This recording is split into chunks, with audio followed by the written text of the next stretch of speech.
Hey, welcome everybody back to the Sustainiacs. I'm calling this one Pop 2 or Son of Pop or Pop Junior or Pop Revisited, whatever.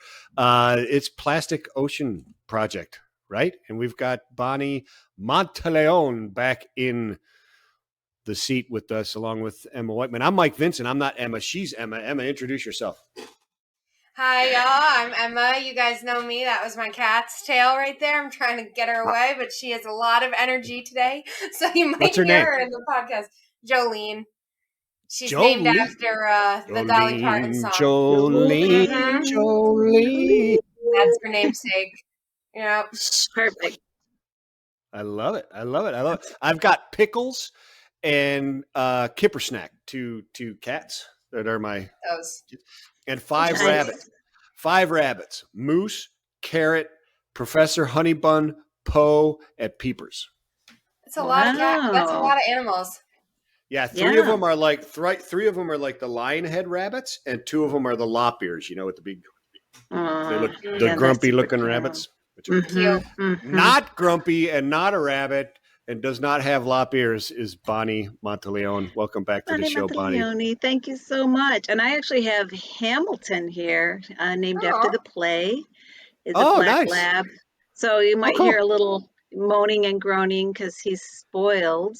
And so we'll try to keep him down. Already gave him his peanut butter bone. So hopefully we can get through the podcast without Hamilton stepping on the stage. Is it Monteleone or was I just staying away from being that dramatic for good reason? No, you need all that dramatic in there. Sicilian Oh, okay. name. So Monteleone. I was I going to love say that. Monteleone, You're so but I didn't close. want the. Okay, very cool. Yeah, I there it like is. it. And You know those Italians. mine is Vincent, and it's not Italian in any way. Short and sweet. I'm a Polak, but I'm named Vincent for some reason. I don't know. But hey, last time we talked, we were going to talk about we said we'd have you back like monthly, and maybe this is the start of monthly because you guys are doing so much cool stuff there. And I don't know if you saw this, but I don't know, a week or two ago, I started kind of these like naming and shaming our society for stupid things that we do, and I put out a picture of your high school student. Eleanor, was her name Eleanor? Is that right? Eleanor, yes. Yeah, Mhm. Eleanor.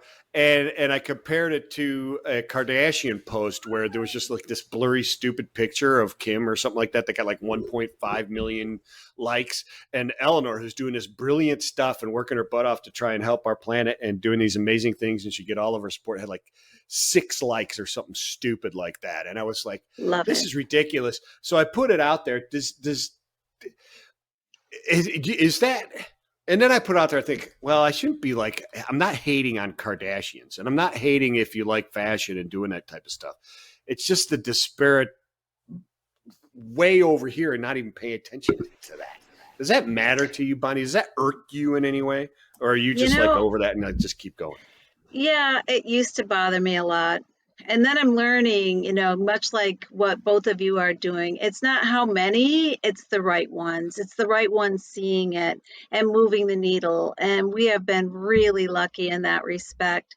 Eleanor is now a student at NC State, and that is Yeah. a huge accomplishment.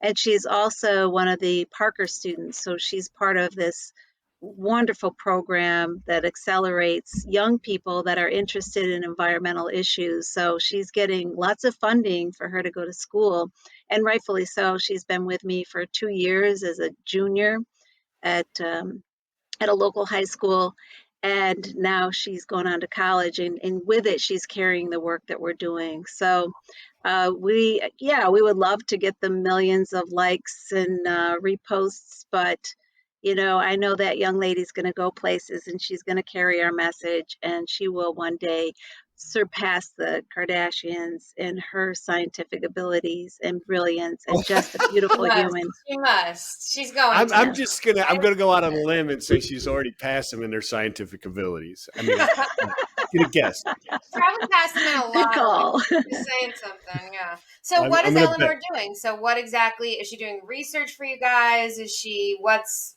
going on with that? Yeah, so when she started 2 years ago, we have been working with NC State on some samples that they were collecting in fresh water. And what we were looking for is microplastics. So this young lady was getting exposure to all the protocol, the steps that go into determining if there's plastics in a sample, and at the same time, making sure that we're not contaminating it with particles that could be floating around the air. So she was learning how to protect her sample, which was Oh pretty awesome. yeah. Yeah. Wow. I had So a microbiology teacher in high school who would contaminate all our equipment before yeah, a lab, right? And you, I mean, you would know immediately the next day coming in whether you know followed proper protocol or not. Is that the kind of the thing that you were? absolutely. Yeah. You're so right, right? And that's really important to learn in science. And the younger they learn that, the more successful they're going to be. Yeah, it's funny, So, Bonnie. Yeah. I actually did a very similar project with not with fresh water, but with salt water, ocean water off the coast of Florida for my master's research. And it was a huge point of contention while I was studying. Is it's like you really want to analyze this, but I mean, they're so small, and it's so easy to contaminate these samples because plastic is everywhere, right? So, that's so exactly. learning the proper way of going about it will also help the public build trust in scientific studies because they're like, oh, well, here's what's happening. Oh, we got a Hamilton visit from agrees. Hamilton. Yes, yeah. Hamilton agrees. Hamilton's like, amen, preach it, sister. Testify. Preach. Like, yeah, plastic. Oh my gosh. The invisible dog. So funny. I'm so He's sorry into about it, I that. man. saw you start laughing. I'm No, like, what? Am I saying something wrong? And then I heard the no, bark. I was like, oh, okay. Oh no. my You're getting gosh. you're getting props from Hamilton, man. Yeah, That's you awesome. are. They're the He's funniest. all about it. So, what I love about you guys is a lot of things, and one of them is you. You're awesome, and I love your person. I love getting down here and talking about it. And I appreciate all the people that you're trying to introduce us to and working with. It is tremendous stuff. So, but what I like about what you guys are doing is you're kind of this. It's just, there's serious work going on, as we just explained with Esther and people who are beyond high school and with companies and actually doing things. We're going to get into all that technical stuff that is there as well, but you also do a lot of social stuff and awareness to get everyday Joe Schmoes and Jane Schmoes involved and going on. Can you tell us, let's plug some stuff of what you guys got going on. You guys do all kinds of stuff. And there's another one that I had out there. It's like, really? 59 likes because you got a talking whale or something like that? And 2.5 million likes of some goofball in a blue jacket sitting behind stage at a rock concert. I don't understand what's going on. I'm off my my soapbox for a moment here. What's going on? I've got some stuff listed here that I'd love to talk to you about, but Oh my what are the gosh. Michael, there's just so much good in the world. I mean, we do get frustrated, but there are those people that really care about the future, and they're celebrities, right? So Jack Yeah. Johnson is one of them. Jack Johnson, when he tours, he gives all of his proceeds to nonprofit organizations. And when he travels to each state, he finds nonprofits that can come to his concert and share what they're doing and educating the masses on how we can all do better, right? That's the ultimate goal. Nobody's asking for perfection. We shouldn't anyway. We should just Yeah. be asking people to do better. And so most recently, Jack Johnson Foundation, the Johnson Ohana Family Foundation, reached out to Plastic Ocean Project, invited us to his concert up in Raleigh, Durham, and then is doing a match for up to $2,500. So this is a great seed money for us. We can spend it any way that we need to. And we decided how we were going to use that seed money is for our internship program. So we work with dozens of students every year, getting them in the research lab if that's what they choose to do. But other things that we do are art, right? So our outreach through art is the way that we communicate the science. And in fact, if we don't figure out ways to communicate to the masses, if we just use scientific terms, we're going to lose them, right, Emma? Yep. So we really need to figure out ways how we can communicate, either through song. Jack Johnson has his Reduce, Reuse, Recycle, beautiful little song Yeah, he created. Aw. We've created art. I think you may have seen my sculpture, Running Out of Time, where it's a female running that's completely covered in microplastics to say that what we do to the Yes, planet, we do to ourselves, right? I, She's a I like beaut. that. I like that Yeah. one. That one is very cool. Yeah. So And here's a then question. Oh, sorry, yeah. you can keep going. Well, I just Just want to give one more yeah, example, yeah. and that example is film, right? I mean, right now, especially because of COVID, people were locked up. There were no concerts, there were no football game, the sports were shut down. What were people doing? They were watching, Netflix, watching documentaries, and really educating themselves. And I think when we came out of COVID, people were then hungry. They became more hungry to learn more about these things that are happening to the environment. And so we have noticed a huge uptick in people volunteering, coming out for our events. So, again, that's the arts, right? It's film, it's the artistry of, what you're doing. People are listening to podcasts, right? So there's been this huge shift. And I think for the sake of the environment, we are now getting more people really curious, and part of that's through podcasts. I think so too, and that's cool that you mentioned Jack Johnson. My question was, were you guys involved with a couple years back, I want to say maybe 4 years ago, I saw him perform in Florida, and all of the lighting on his stage was made from like reclaimed ocean plastic. Were you guys involved in that at all? But that was really like, oh wow, this is so cool. And that was a cool, like, not only is he musical art, but he's also like art, like doing really cool stuff with that as well. So I wanted to know, were you guys involved in that? We weren't, but we love the idea. And we have actually created like backdrops made out of bottles. You can cut them and make them spirally. I mean, there's some things you can do with Oh yeah. plastics that could, because it is pretty, right? I mean, that's part of the allure is, they use special colors for companies because it's signature colors like 7 Up. And so it really is about how do we take these materials and educate people by them seeing them in a different way, right, than we normally see them. And so, Yeah. like, you were moved by that, right? Easily. Yeah, I didn't even know at the time that it was plastic, and then all of a sudden, like, I think I read about it online and someone was like, "Wow, did you see that? Like, that was so cool. It's all plastic." I was like, "What?" So, I mean, there, like you said, it's pretty, and there's a lot that you can do with it that like makes people realize. And I guess the other aspect of that is the communications aspect of it. Like, hey, we are doing this with plastic. Like, this actually is made of plastic. It's not just pretty and fun, and having like a strong person there to be able to say, here's my art, but here's why, is so, it's cool. Yeah.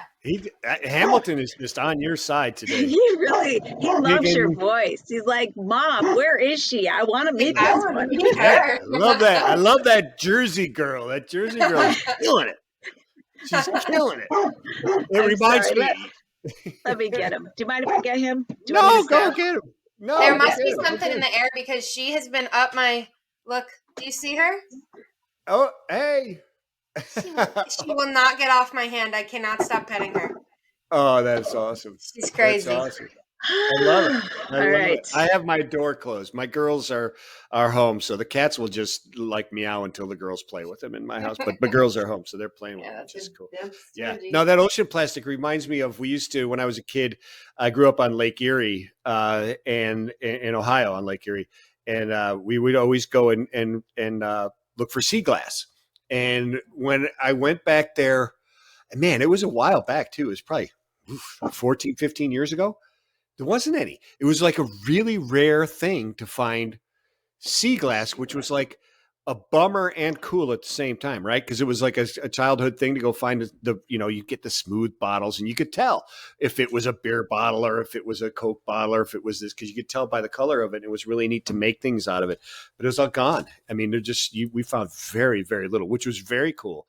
But it's just something we used to do. And what reminded me of that was your beer and wine festival, Bonnie, which is also a great idea. Hey, come get drunk and say the planet. Is that what the motto is?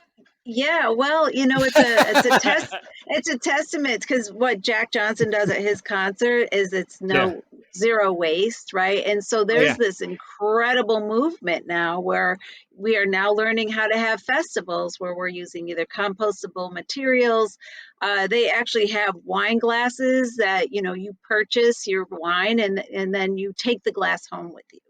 Yeah, there you right? go. So then Yeah. you give it so much value. It's such a cool looking thing that you don't want to throw it away. You want to reuse it, right? Yeah. So like Yeah. there's more and more clever ways where we can engage people to, you know, repurpose instead of just thinking everything's garbage. Everything Yeah. should be wasted. And Is this conversation just lends to the whole point of like we should never see any of the stuff that we're producing as waste. Like all of it should have value. It should be part of a value circulation system. I don't Yeah, disagree at all.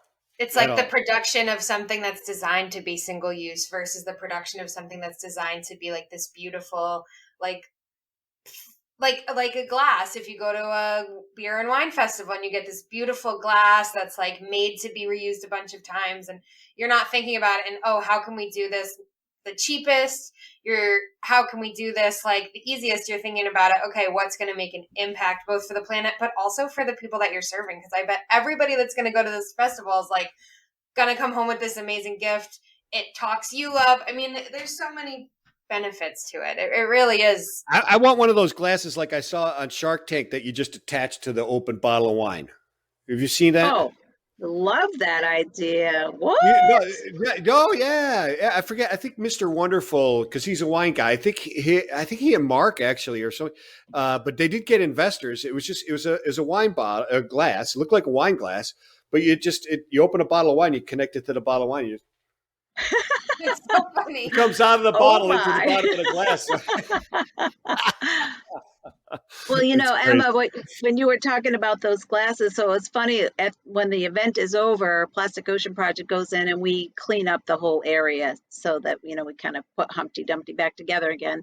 We're amazed at how little debris is left behind when the organizers are thinking on the front end how there shouldn't be any waste at the end. Sure. Yeah. So anyway, what we would see is people leaving with those glasses, like handfuls of them, right? Because they were given value, like they're so cool. So like they were just like Yeah. to your point, Michael, about the sea glass, right?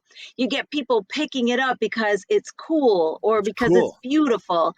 And so you end up removing in the environment what shouldn't be there because you see a value in it. And the sea glass is a really great example. I'm real hopeful that the future of microplastics is people are going to see them as beautiful pieces and we'll pick them up and take them home and stick them in a jar and put a lid on them where at least they're sequestered someplace where you can look at them and they can't off gas in your living room because that's what they do. But also they're kept out of the environment.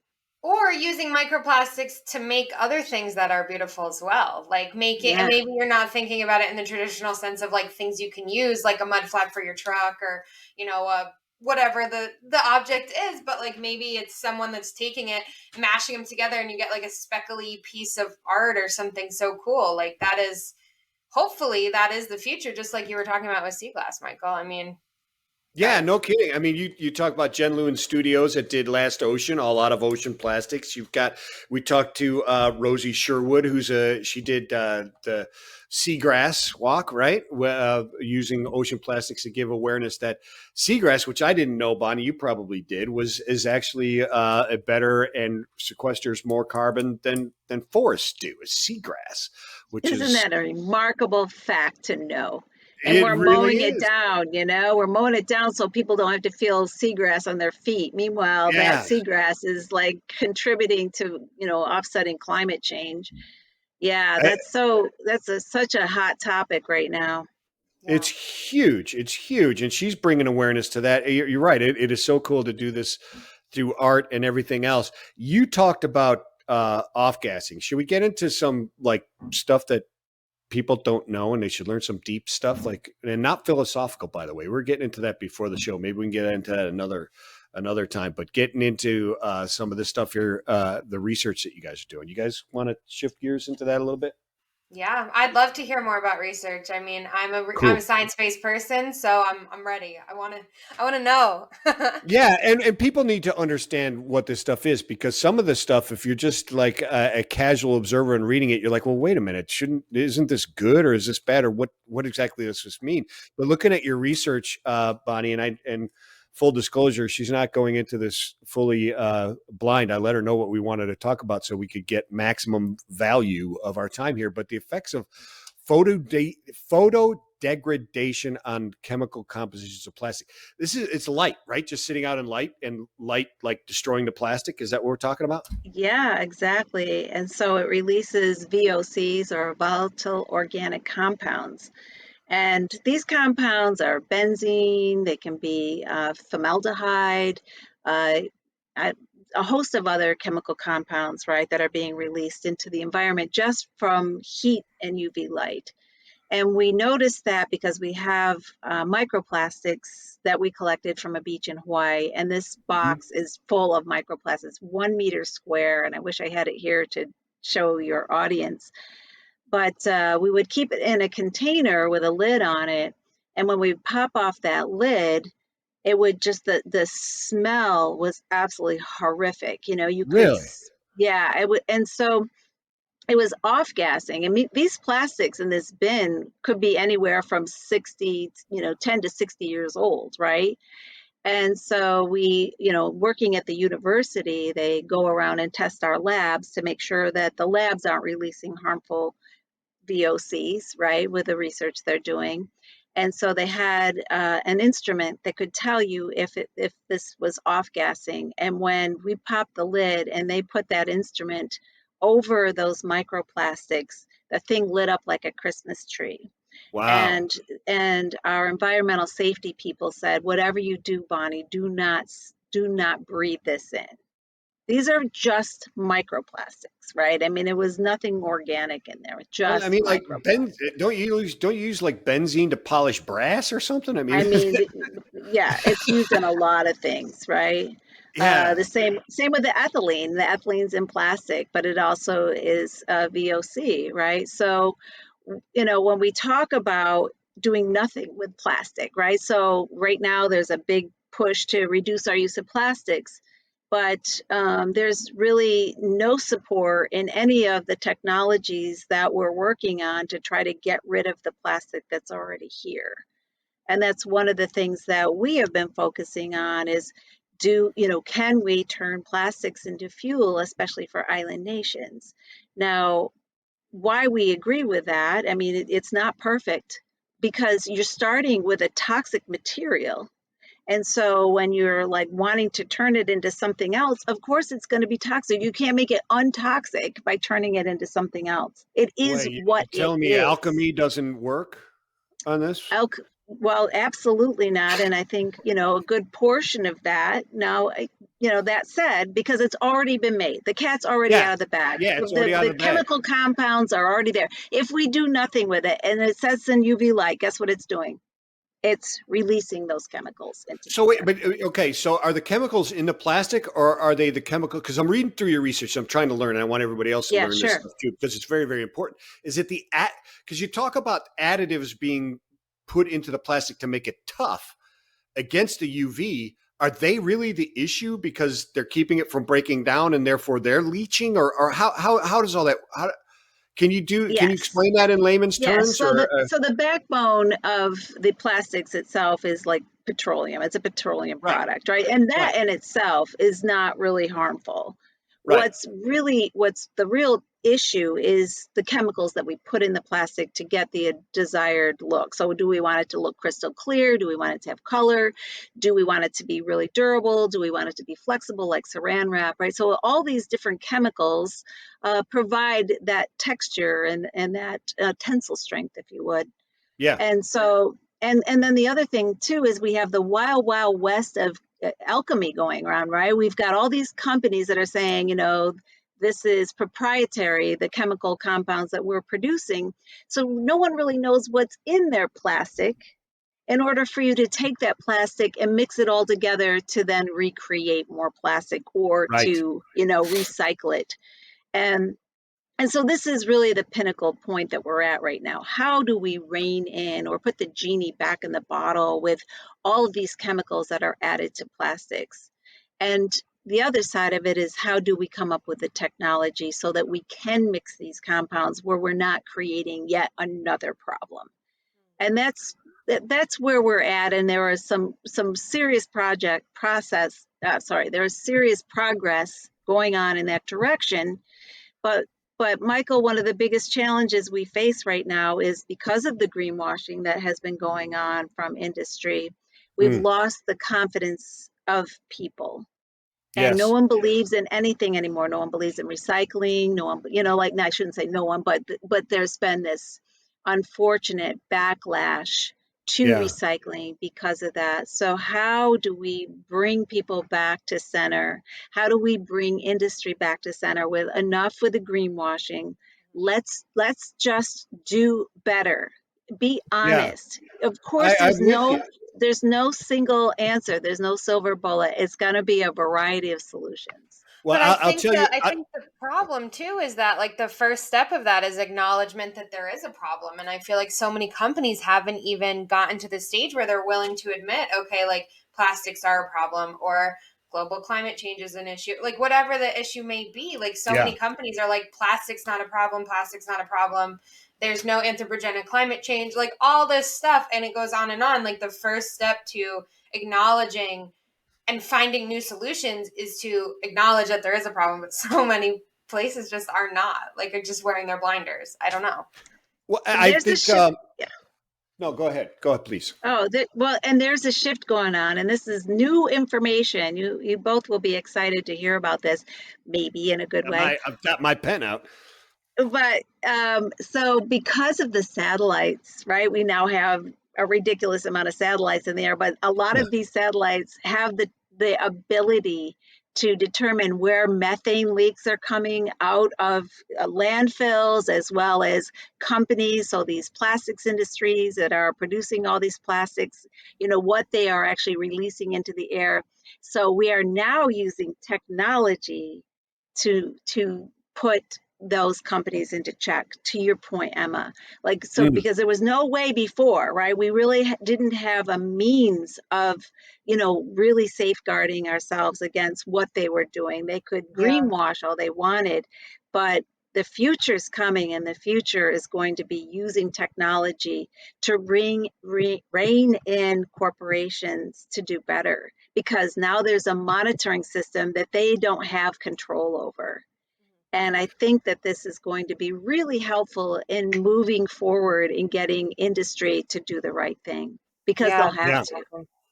Yeah. Yep. Yep. Yep. Yep.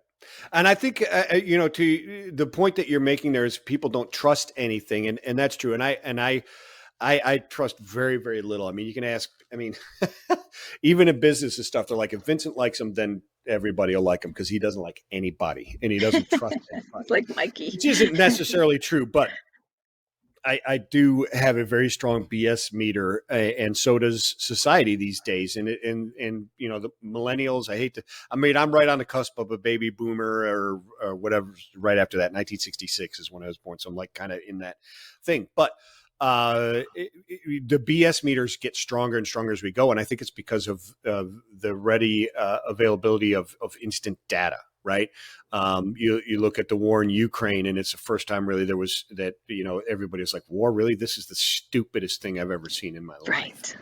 Because Right. you could instantly see all the how dumb it is to have a war. It's just not an intelligent thing to do at all. And so on and so forth. But so I started the campaign. I don't know if you saw that, Emma, and it was received quite well, where I put out just no bullshit, no politics, no greenwashing. That's one of our new Yeah. mottos, right? Is to break that Love down, it. because you're right. You got to get through it, because I agree with you.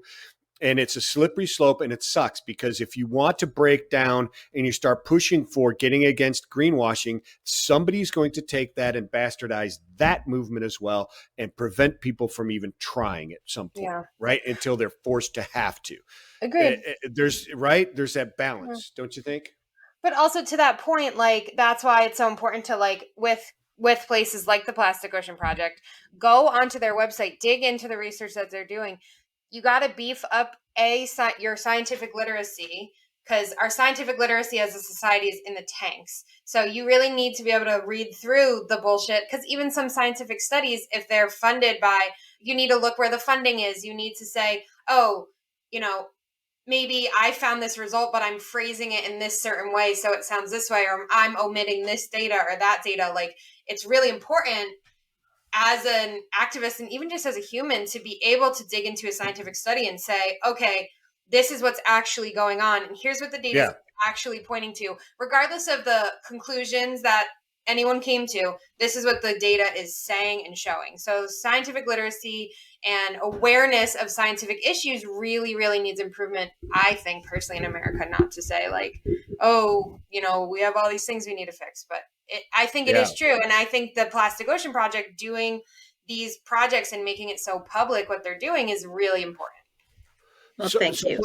Bonnie, let me ask you this, because I just saw it was a post by our good friend Miss McCoy from Plain products. Plain Products. Yes, thank you very much. Gotcha. Lindsay McCoy. She's a co-founder, and she and her sister run and founded Plain Products, which is great. It's hair products and stuff like that. Goes in aluminum. She's talking about the benefits of aluminum because it could be redone over and over and over and over again, as opposed to plastics, right? But you can't replace all plastics with aluminum. I mean, I can't buy my organic chicken wrapped in aluminum. Right. It's not going to work.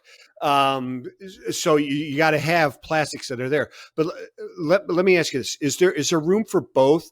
I mean, is it possible to reduce things and make things at least a little bit better, or like we say, it doesn't have to be perfect, but a little bit better if we say, okay, for these uses, we can use steel and aluminum and stuff like that can be repurposed 100 times over, 1,000,000 times over. And for plastic, we need to look for those opportunities where we have to put all these additives that make plastic so bad and have those be used for the aluminum, et cetera. And the others, we can start dealing with those, and maybe we can keep repurposing those and changing them into other things. Is that a valid question, or am I just wishing up a tree that isn't there? No, I think that you're on point. One of the biggest challenges with recycling plastics are thermal sets, so they are nearly impossible to recycle.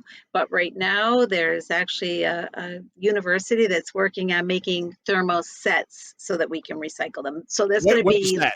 What is well, that? your thermal sets are more going to be like parts for your car, like things like, Ah, because we cannot get rid of all plastics, to your no, no, point, no.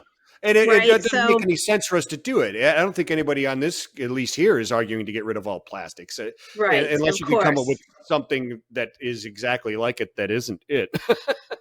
And it's not going to be one answer, right? So No, it has no. to be, maybe hemp takes a portion of this plastic that we're producing to use for to-go containers, and maybe it's bamboo, right? So bamboo is something that grows rapidly. I mean, like, I Love guess, like, bamboo.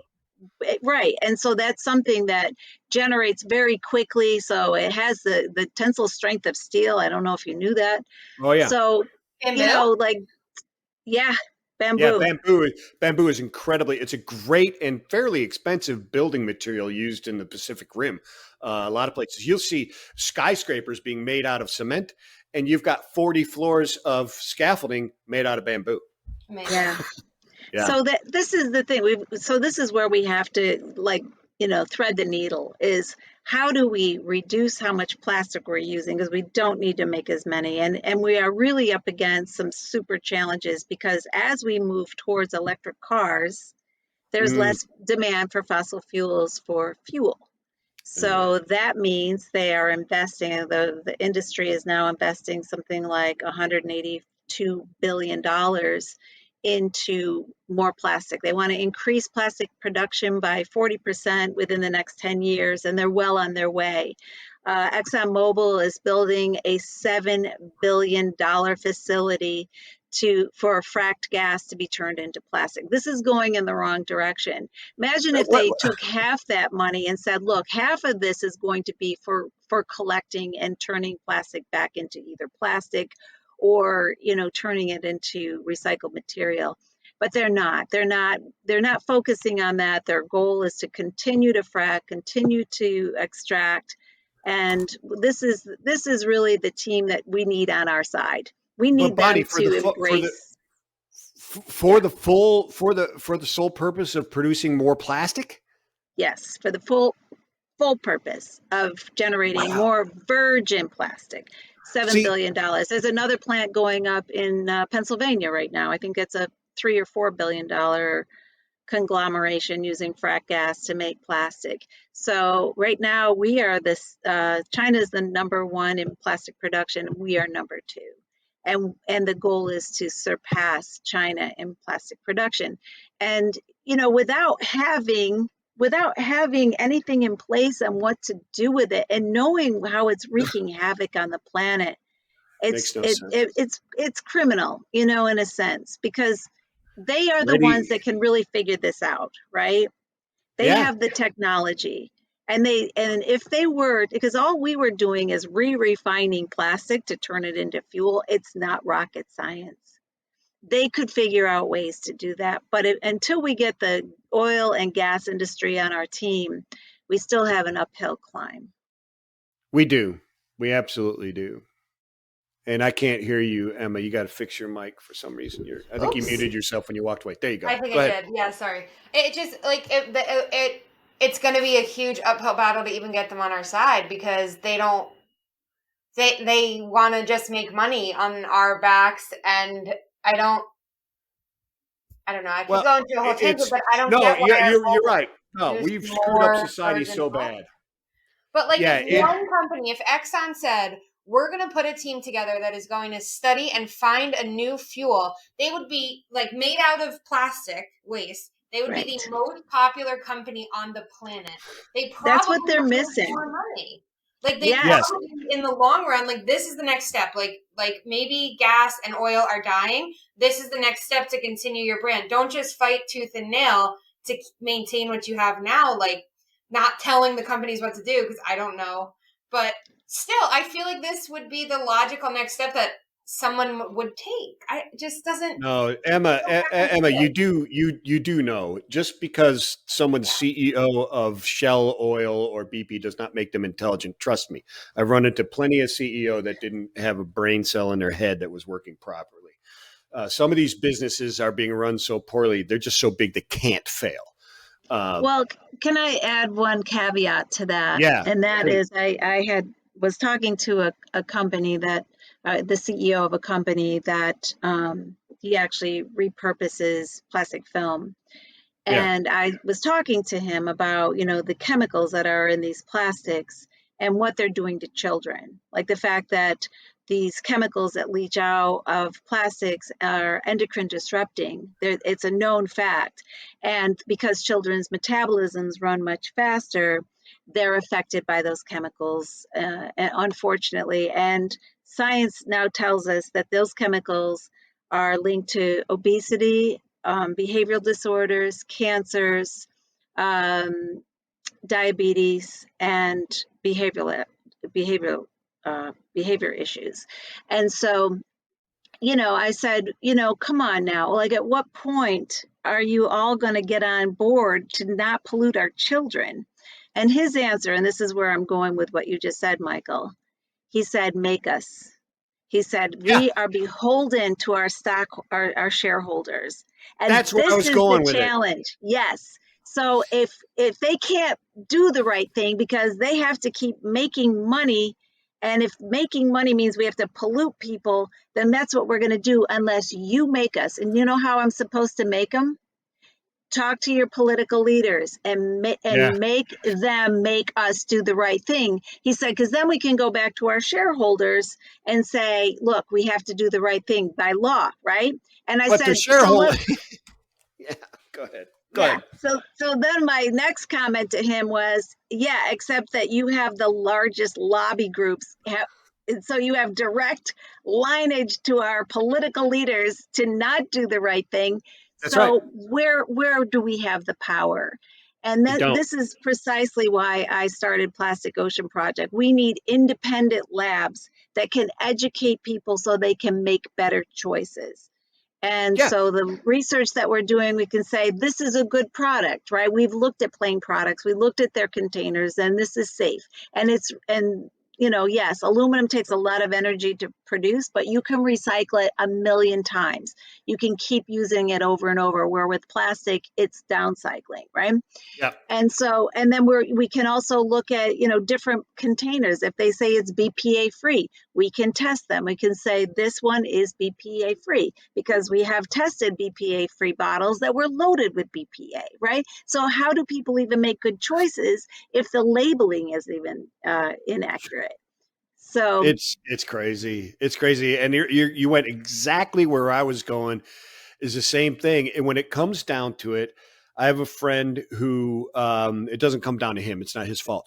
But what he told me was this, and I think he's spot on. When it comes down to the issues that we have, not only with recycling and waste and all this, it's really the financial system that we've built. It's the financial system's fault 100%. And it wasn't like this financial system came from Mars and attacked our planet. We're the problem. We created it.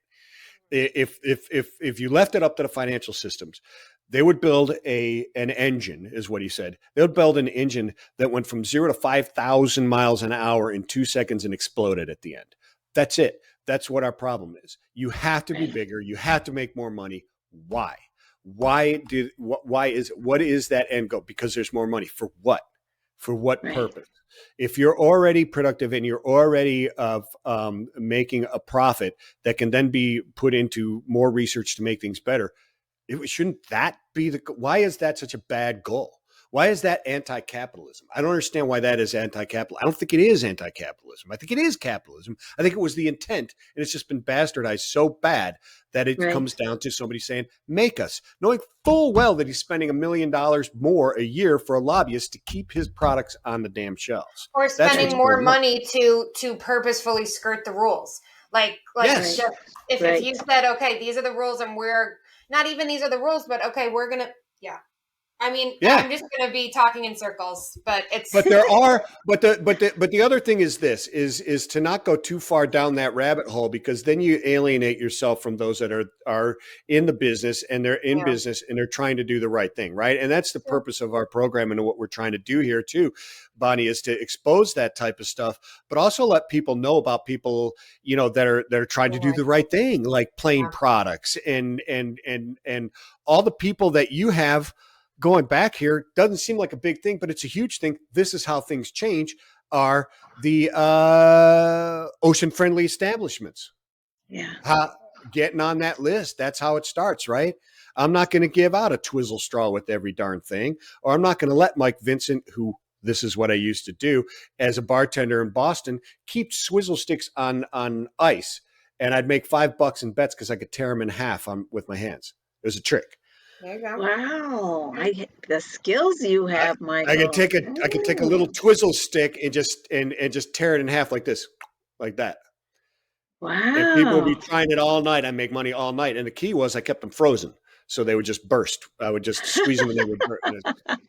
But I would go through your hand. But I would go through 500 Twizzle strips a night, which didn't kill the ocean, but it sure didn't help. When I was bartending, they're like, stick the straw in and taste it, like put your finger on the end and then taste it and then toss it away. I'm like, why do I have to go through?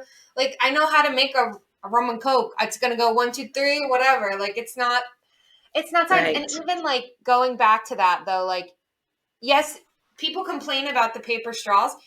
I mean, most people, sparing people that like have disabilities or have other reasons that they can't, you don't even need a straw. Like, these industrial dishwashers clean these things at such this high degree. Why do you even need a paper straw? Like, we could just eliminate paper or plastic. Like, we don't need either one. Agreed. And that's the beauty of the OFEs, right? Was that it's not to demonize the straw, but it's like not everybody wants one, and most people don't need one, right? Yeah. So, I mean, if you have to have a straw for your water, then why don't you have to have a straw for your beer, right? Because it's not, you don't need a straw for your beer. Because real men don't drink beer with a straw. Come on, Bonnie. Exactly. I mean, it just seems like a ridiculous thing, right? Like, oh, you got to have a straw to drink water, but you can drink a beer out of this. Get what I'm saying? Like, you can have your lips touch that glass. And but there are people that need straws and there's some people that want them. So okay, but there's a majority of people that have really joined the bandwagon, like, yeah, I don't need that straw, Right, right? which No, is you like, it's don't. not And I'll tell you demonizing the just here, straw. and real quick, if you, I'll have the link up as well, but go to plasticoceanproject.org and learn how you can be one of these friendly Ocean establishments. friendly Ocean establishments. Yeah. friendly establishments. Join I it. love There's it. hundreds of them. I think Yeah. there's more and more every second. There's probably like, oh, there goes 5 more. It's really it's really a popular thing because you can do a little bit and it goes a long, long way. Well, Well, what's Um, cool, Michael? We have a dentist's office that's an OFE, right? So it's not just nice. for restaurants. And he just loves it so much that it makes him feel good. He goes to work. He can't eliminate all plastics, but he has figured out ways to reduce a lot of it. And Yeah. so the last time I went to see him, he's like, Bonnie, I'm thinking of maybe writing a white paper and how I've been able to reduce my use of plastic as a dentist that I can then disseminate to other dentists so that they can do the same thing. And that's how we create the ripple effect, right? It Yeah. starts Yeah. with one person doing something Yep, small, it and certainly does. And I'll Yeah. tell you what, we were talking about this, and let's move unless anybody's got anything else we want to another horse you want to take out and beat about VOCs or because we could go on about I mean, I leaching and could all all kind of stuff day. and That's how the it's bad. problem, is I could all day. It is, but I really wanted to talk a little bit about plastics to oil because you mentioned that, and plastics to fuel, I guess is more important to that, and like why aren't fuel companies looking at that? Because it shocked me a little bit. Well, it didn't shock me a little bit. It shocked me a lot that they're spending billions of dollars to increase the production of plastic because there's not as much oil being produced because we're going to go to electric cars and whatnot. Um, I figured it would put more money into recollecting plastic and getting it into the stream because you can break down the plastic back into those fossil fuels, can't you? Yeah. It really has a lot to do with the sorting, Uh huh. right? So not all plastics can be used for things. And this is why there's no silver bullet. You do not want an oxygen ring in your um, antioxidant facility, right? So, like, this is anoxia. You do not want oxygen in this chamber that's going to take your plastic and turn it into fuel. So, Okay. there's an oxygen in ones, but that's okay because we recycle ones. They recycle really easily. But the twos, the fours, fives, and six, those can go into your fuel. Okay. PVC, not so much. There's a chlorine in it. So this is why there's no silver bullet. Because and anyone, I So, mean, now I'm hearing that there but are industries trying to solve that, you know, where you can throw it all in and make they fuel. But they are. But back up a second for me. What do you mean by it's the sorting? Is it because we that in my mind what that means to me is okay, we say you these plastics can't be recycled, right? I mean that's what people think, right? They think, oh, you right, can't recycle anything except bottles, but that's right. baloney, right? It's just that we don't have the infrastructure to sort and collect the other stuff. I is wonder that if is it's that what you're more of a saying? matter of I wonder if it's more of a matter of hiring personnel to go through the recycling that do know the rules, like having, like, I read a stat somewhere, maybe I'm going off topic, but I read a stat somewhere that was like, in areas with mixed recycling, actually more recycling is successfully recycled than in areas where people sort because people wish cycle and they just throw whatever in the bin. But then when you have an area that has people working to sort through things, they know better. They're the experts in it. Like, is it just a matter of getting more personnel and more jobs for people that know? Like, I don't know. That That's that a was that's my a great That is such a great question, and we can get back to this. Will circle back to some of the stuff that I already talked about. So let's take a bottle, right? So it's a one, right? You see the Yep. chasing arrows. There's the one, so it's polyethylene terephthalate, right? You Hmm. can also get a clamshell that's a one, right? But that is a thermoset, so that you Ah, cannot recycle like you can your bottle. interesting. So even though it's the same number, and this is where it gets complicated, right? Because and it's not, people say, oh, that's a one, and they accept ones at our recycling facility, throwing it in the thing. And so then that one has to get taken out and thrown in the trash. Interesting. So this is where it's so incredibly complicated, right? Well, right. And that's where we talk about contamination of recyclable lots once it gets to the big MRFs or the material reclamation facilities. Is you have these ones with ones that are actually contaminating the ones. Right. Because you got to pick them, and then you don't have enough people to go through it. It's not economically viable to go through it and pick all through all that stuff. And that's why even all of the 100% of plastics that actually makes it into the recycling bins, what's it less than 30% actually gets recycled because of that type of stuff, right? Yeah, and then that what you just said really confuses people, because then Yeah. they're like, see, they're just throwing it in the garbage anyway, not understanding that there's no place for those other ones outside of the bottles. And that's where, the evolution of recycling has to be expedited. So now polypropylene, some places will take that. That'll be your bottle caps. Some of your clamshells, right? Those can be recycled in certain ways, but we're just not there with the gross amount of plastic that we're producing. And that's really the challenge. And then there are those people that just throw, if it's plastic, it's going in the recycle bin. The wish cycling, as you had mentioned, Emma. The wish cycling, yeah. Yeah, and I had a lady, and I was trying to explain, like, hey, if you want to do recycling a service, don't throw everything in your cycle bin. Like, go to your recycling or your municipality website and figure out what they're accepting, and then just put those in. And this lady jumped up and she's like, you're doing a huge disservice for recycling. Don't tell people not to throw everything in the recycle. I mean, she really, so, it's emotional too, right? Because people want to believe they're doing the right thing, even when they're not doing the right thing. Well, and it's a bummer when you learn that something you've been doing for years with good intentions is not actually all it's cracked up to be. And then you're like, well, my whole life is a lie. Like, what just happened? Yeah. And that's where that whole, like, oh, right. Yeah, I don't bury my head in the sand. I don't want to know anymore, Yes. Let me tell you this. So here's a situation, and so I'm involved with OPT, Ocean Plastic Technology. So is Emma, through writing some white papers, which she's excellent. If anybody out there needs white papers, she needs to write. And we already talked about that. I think did she apply for an internship at POP already? Oh yeah, you were going to do that, Emma. I forgot.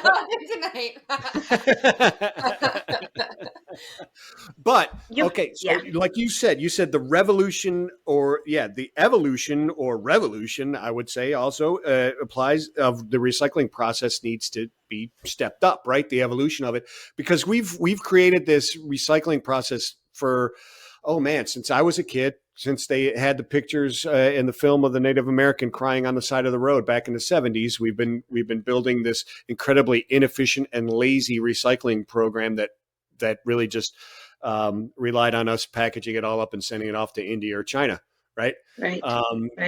Which doesn't work anymore. So we suck at it quite frankly. It's too far down the line. It needs to be closer, and it needs to be more convenient to the end consumer to make it happen and make it economically viable. Because if you had a way for people to easily say, that's a 1, but it needs to go in that bin, and that's a 1, but it goes in that bin, and that's a 5, and it needs to go in that bin, and so on, we would have we would have all the streams separated at least, right? Because even these nascent technologies that are looking at pyrolysis, I guess it is, and I don't know what that is. We were going to get into that today. We're going to get into it next month when you're on again. All right, the fuels. Fair enough. Because that's a whole nother hour, and we've been at this for 54 minutes. It feels like 4 minutes, but to be able to do those nascent technologies that people are looking at, they have to have clean. To your point as well, there has to be clean streams of the different types of plastics, and it doesn't mean all one here. It's all one of this type, and all number 1 of that type, and all number 1 of those are the issues. And it's also going to take a lot of education of the consumer to understand. And Coke is doing their part here. I may or may not be guilty of greenwashing in other places. I judge not. Just I like this move. they're not going to put Sprite in green bottles anymore Yeah. because it's less recyclable. Step Bravo. in the right direction. Bravo. Sweet. Yeah. I don't have to be green. It just says Sprite. Cool. Yeah. Right? Yeah, I and mean, using thinner plastics, for their, that's another big one. And that helps. amen. 25% less plastic. You know what? You know what I'd like to see too is the little things that hold the bottles. It just says Coca-Cola Sprite on it. You don't have to have this film around every single bottle. I bought 6 of them. They're all Sprite. Right? When they were in bottles, they didn't have to deal with that, right? I mean, it was just tattooed right on the bottle. It was pretty awesome. Yeah. But we've got to streamline that as well, right? The cap is different than the bottle, and then the wrapper around the outside, and just come on. These are billion-dollar companies. Why can't they figure this out, right? And so we, as consumer, have to put the pressure on them, like, you can figure this out. I agree, but I would also argue this, that I would argue that we also have to challenge ourselves, and we have to challenge the Eleanors like you're doing, which is great stuff. It's God's work. It really is, because Eleanor is the one, and those like her are the ones that are going to solve this for us, right? They're the ones that are going to figure this out with our support. They're the ones that are going to do it, right? Before we were talking about Thomas Healy. Check out his show. We did a show with him, Emma and I did.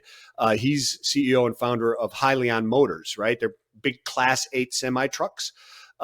He's running them on CNG and then eventually hydrogen when they figure that out. And we'll talk about that on the fuel segment, because that's a really interesting project. But his professor back in the day at Carnegie Mellon said, I want each one of the students here to come up with a business plan that is responsible for the environment and economically viable. And those are the challenges. And we're the people that are going to make that change. Those legacy players are going to have to adopt to us if we force them.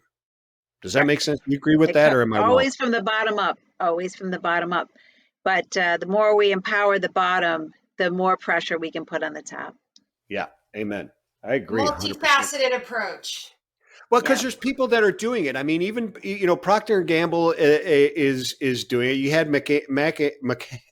Mahaney come out last December and beg and just say, hey, listen, we can't get enough recycled plastic. And it's because of what you said. I agree with you 100%, Bonnie. It is because the recycling process is such a lazy, bastardized process. It grew up on laziness and dependence and wasn't built on dealing with, hey, we got this great new product called plastic's going to revolutionize the earth. And it did, right into non-existence almost, if we don't do something. I mean, seriously, right? Right. Yeah, crazy stuff. The UNEP says it's second to climate change. That's how serious this problem is. Second to climate change. I feel like it's personal opinion. I sometimes feel like it's first, because I mean, like, being a plastics person who studied it, like, I know that there are ways that plastics are contributing to climate change, and like that's a whole other episode. But like, I almost feel like this problem is a problem that will cause more climate change, and in a way I feel like that's at least equal, if not plastics being higher. But that's just my opinion. No, you're absolutely right. And methane being one of the components that is something like 22 times more potent than CO2. So yeah, you make a very valid point that it's not only the second, but it's also contributing to climate change. So does that move it to first?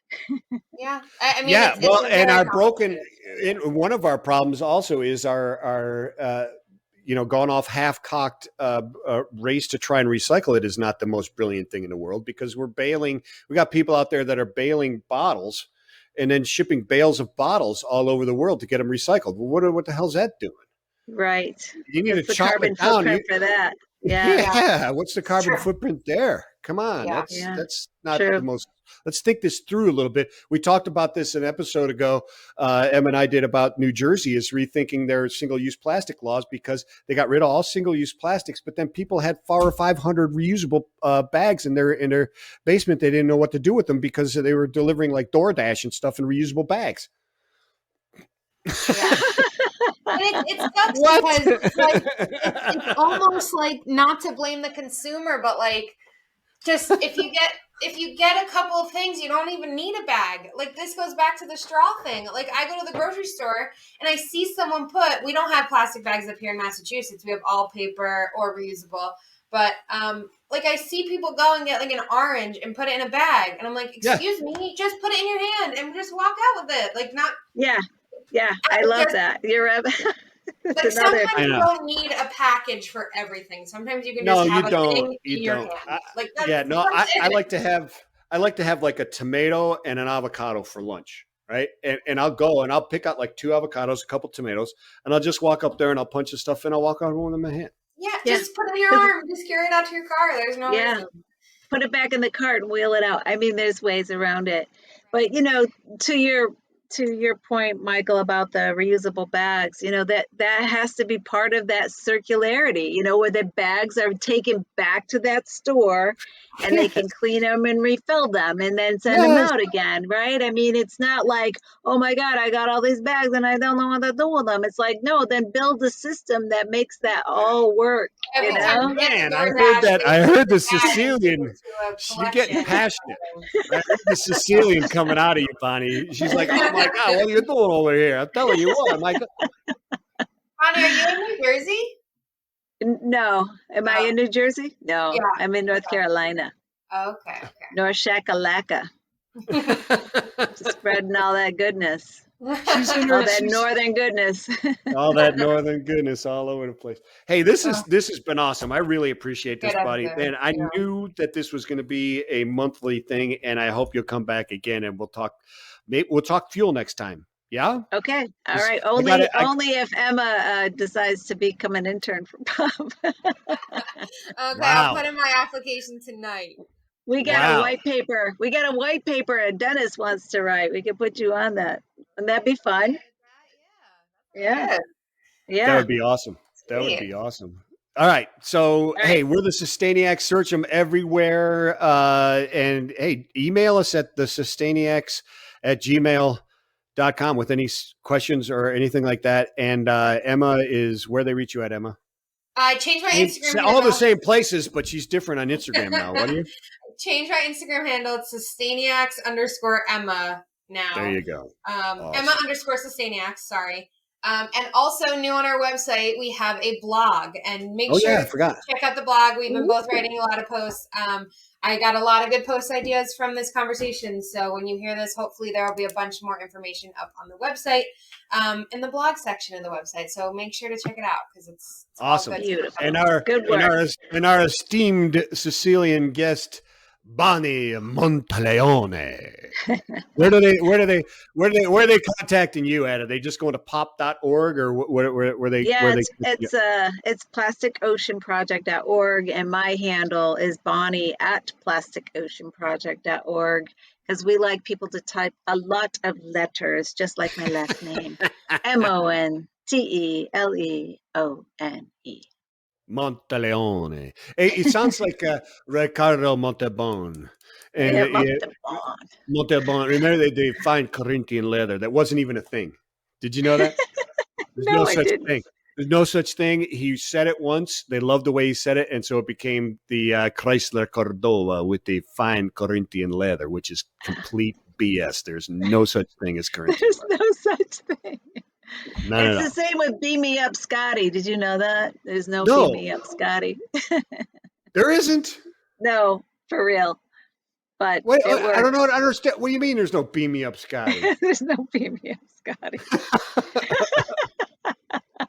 And we'll just leave it there. Okay. We're going to leave it there. Peace and love, everybody. Until next time. See you. Bye.